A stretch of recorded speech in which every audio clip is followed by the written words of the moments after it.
በኢትዮጵያ ውስጥ የሚገኙ ከፍተኛ ደረጃ ያላቸው ሆቴሎችና ዋጋቸው እንዲሁም ደግሞ አገልግሎታቸው ምን ይመስላል የሚለውን በዚህ ቪዲዮ ላይ የምንመለከት ይሆናል። እንደየሆቴሉ የኮከብ ደረጃና እንደየክፍሉ አይነት ዋጋውም እንዲሁ ሊለያይ ይችላል። አዲስ አበባ ውስጥ ተወዳጅነትን ያገኙና በአገልግሎታቸው የሚታወቁ 5 ሆቴሎችና መረጃዎቻቸውን በሚከተለው መልኩ አዘጋጅተንላችኋል። እስከመጨረሻው ድረስ አብራችሁን ሁኑ። በኢትዮጵያ የሚገኙ ከፍተኛ 5 ሆቴሎች በአዲስ አበባ በተለይ እነማን ናቸው የሚለውን የምንመለከተው ከ5ኛው ጀምረን ይሆናል።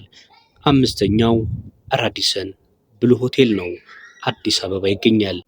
ይህ 5ኛው ሆቴል ከአገልግሎት ዝናው ስንነሳ በዓለም አቀፍ ደረጃ የሚታወቅ የሆቴል ሰንሰለት ያለው ሲሆን በአዲስ አበባ የንግድ ማዕከል በካሳንቺስ አቅራቢያ ይገኛል። ይበልጥ የሚታወቅበት ደግሞ ለንግድ ተጓዦች፣ ዲፕሎማቶች አገልግሎት በመስጠት ይታወቃል። ዘመናዊ የቢዝነስ ማዕከልና የላቁ የስብሰባ ክፍሎች ያሉ ሲሆን የኖርዲክ የስካንዲኔቪያን አይነት ምግብ ቤቱን ጨምሮ ጥሩ ምግብ አገልግሎት አለው። ዋጋውስ ካላችሁኝ እንግዲህ በዓለም አቀፍ ደረጃ የሚታወቀው ራዲሰን ብሉ በቀን ማለት ነው ባዳር በ110 እስከ 200 የአሜሪካ ዶላር እና ከዛ በላይ ባሉት የተለያዩ ክፍሎች አማካይነት ከመነሻው 110 ዶላር እስከ 200 የአሜሪካ ዶላር በቀን ያስከፍላል። ይህ እንግዲህ ለአንድ አዳርና ቀን ማለት ነው። በመቀጠል የምንሄደው ደግሞ አራተኛ ወደ ሆነው ወደ ሂልተን አዲስ አበባ ሆቴል ነው። የአገልግሎት ዝናውን ስናነሳ ሂልተን አዲስ አበባ የረጅም ጊዜ ታሪክ ያለው ሲሆን በትልቅነቱና በአረንጓዴ ግቢው ይታወቃል። በይበልጥ የሚታወቅበት ደግሞ የውጭ ሙቅ ውሃ መዋኛ ገንዳ አለው። ቴርማል ስዊሚንግ ፑል ይሉታል። ይህ በመሆኑ ደግሞ ልዩ ያደርገዋል። ለቤተሰብ ቆይታና ለቢዝነስ ስብሰባዎች ምቹ የሆኑ ክፍሎችና ሰፊ የሆነ ግቢው ታዋቂነትን አተርፏል። ይህ በአዲስ አበባ ከሚገኙ ምርጥ ሆቴሎች መካከል አራተኛ የሚያደርገው ሲሆን የቀን አዳርና ውሎ ማለት ነው።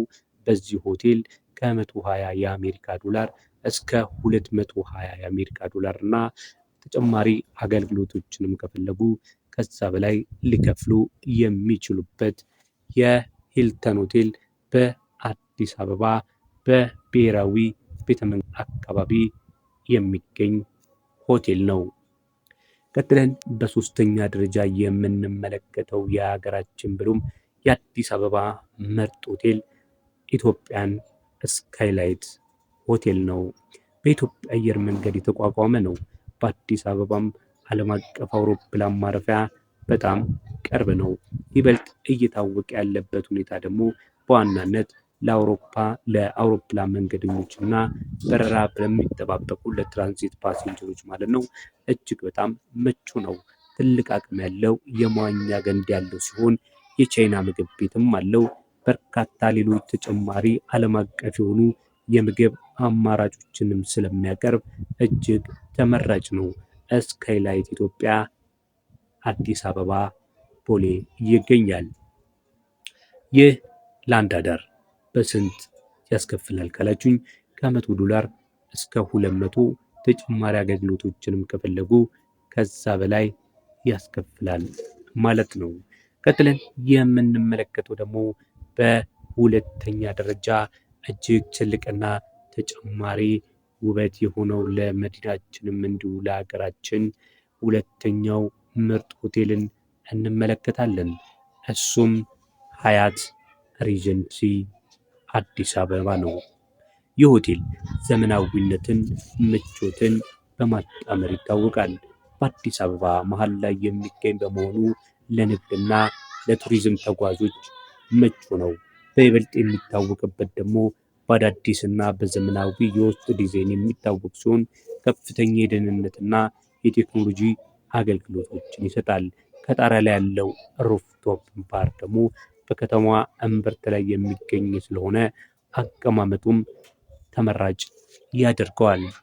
ከዛ በፊት ግን አንደኛውን ከመንገራችን በፊት በዚህ ዩቲዩብ ቻናል ላይ የሚቀርቡትን የተለያዩ የቢዝነስ ሀሳቦች እንዲሁም ከምንዛሬ ከወርቅ ዋጋ እንዲሁም የተለያዩ አይነት መረጃዎችን ሲፈልጉ ቻናላችንን ሰብስክራይብ ማድረግ ቪዲዮንም ላይክ ማድረግ አይረሳ።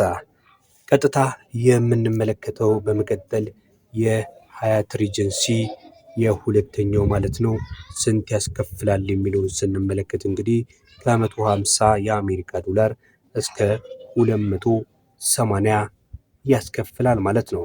ማሳሰቢያ ያለን የሆቴል ዋጋዎች በከፍተኛ ሁኔታ ሊለዋወጥ ይችላል። ጉዞን ከመጀመር በፊት በትክክለኛ ቀኑ ዋጋውን ማረጋገጥ ወሳኝ ነው።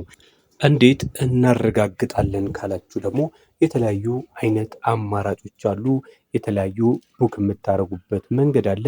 የመጀመሪያውና ዋነኛው በጉግል ወይም ደግሞ በሌሎች ብራውዘሮች በመጠቀም የምትፈልጉትን ምርጫችሁ የሆነውን ሆቴል ስም ዝርዝር በመጻፍ በመቀጠል ደግሞ የሚያመርጣችሁን ኮንታክት ወይም ደግሞ አባውት አለ ከአድሬሱ አካባቢ ማለት ነው። እሱን ኮንታክት ሴንተር በመጠየቅ ኦፕሬተሮችን ማግኘት ይቻላል።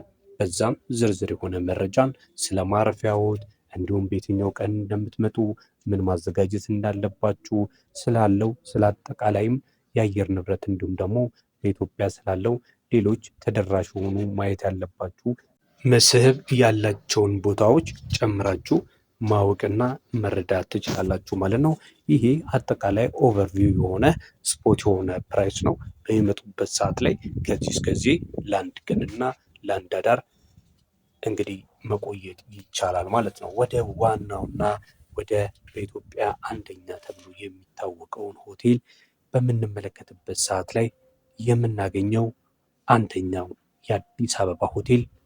ከዛ በፊት ግን ለቻናሉ አዲስ ከሆናችሁ ቻናሉን ሰብስክራይብ በማድረግ የምናቀርብላችሁን የቢዝነስ የሆኑ መረጃዎችን ተከታተሉ ዘንድ እየጋበዝን የመጀመሪያው ሸራተን አዲስ ሌክዠሪ ኮሌክሽን ሆቴል ነው። ሸራተን አዲስ በኢትዮጵያ ውስጥ የቅንጦት አገልግሎት መስፈርት ሆኖ የሚታወቅ ሆቴል ነው። ከዋናው ህንፃ ውጭ ያለው የውሃ ምንጮች፣ የአትክልት ስፍራዎች የቅንጦት ስሜትን ይሰጣሉ። በይበልጥ በምን ይታወቃል ካላችሁኝ ሸራተን አዲስ ለትላልቅ ዓለም አቀፍ ኮንፈረንሶችና ዝግጅቶች ተመራጭ ነው። በከተማ ውስጥ ካሉ ትልልቅና ውብ የሆኑ የመዋኛ ገንዳዎች አንዱ አለው። የህንድ ምግብ ቤቱን ጨምሮ በርካታ ዓለም አቀፍ ልዩ ልዩ ሀገር ምግቦችን ማግኘት የምትችሉበት ቦታም ነው ሸራተን አዲስ። ይህ ሸራተን አዲስ በቀን ከስንት እስከ ስንት ያስከፍላል? የአንድ አዳር ግምታዊ ዋጋ ካላችሁኝ ደግሞ ከ200 እስከ 350 እና ከዛ በላይ የአሜሪካ ዶላር ያስከፍላል ማለት ነው። ይሄ እጅግ ሌክዠሪ ወይም ደግሞ የቅንጦት የሚባል ትልልቅ መዋኛ ገንዳ ያሉት ምርጥ ምግብ ቤቶች ያሉት እና በዝግጅትም ትልልቅ አዳራሾች ያሉት ሆቴል ነው። እንግዲህ ልብ ይበሉ፣ የቦታ ማስያዣ ድረገጾችን መጎብኘት አይርሱ። በቀጥታ ሆቴሉን ማነጋገርም ይቻላል። ዋጋዎችንም የነገርኳችሁ ደግሞ በዩኤስኤ ዶላር መሆኑን ከግምት ውስጥ አስገቡ። ለዛሬ በአዲስ አበባ እንዲሁም በኢትዮጵያ ያሉትን ምርጥ ሆቴሎችን ያሳዩበትን ዝግጅት በዚያ በቃው። ሰብስክራይብ ማድረግ አይረሳ። ሰላም።